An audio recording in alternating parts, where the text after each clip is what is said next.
అతిపెద్ద నేరగాళ్ళం మేమే.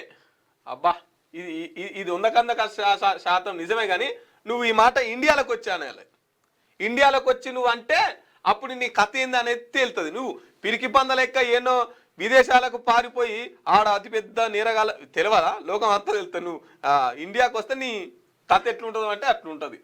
భారత్ను ఎగతాళి చేసిన విజయ్ మాల్యా, లలిత్ మోడీ. భారత్లో ఇంటర్నెట్ను మళ్ళీ షేక్ చేస్తా లలిత్ మోడీ. సోషల్ మీడియాలో వీడియో వైరల్. ఒకడే 2010లో పారిపోయాడు, ఇంకోటి 2016లో పారిపోయాడు. వీళ్ళిద్దరు పారిపోయి వేరే దేశాలలో వండుకుంటా. ఇక ఈయన birthday party, Lalit Modi birthday అయితే వీళ్ళిద్దరు వీడియో పెట్టిరు. మళ్ళీ ఇండియాను షేక్ చేస్తాం, సోషల్ మీడియాను షేక్ చేస్తాం అని చెప్పేసి మాట్లాడు. నువ్వు ఇండియాకి వస్తే కథ అస్సలు ఉంటుంది. ఈడంతా దొంగతనాలు చేసి దోపిడీలు చేసి పారిపోయి మూట కట్టుకొని ఆడ జల్సాలు చేసుడు కాదు. ఎన్నట్టుకున్నా వస్తావు, ఎన్నట్టుకున్నా తీసుకొస్తారు. నీవు తిన్నదంతా కక్కిస్తారు, ఇడిచిపెట్టే సమస్య లేదు. ఎందుకు ఎగురుతాను?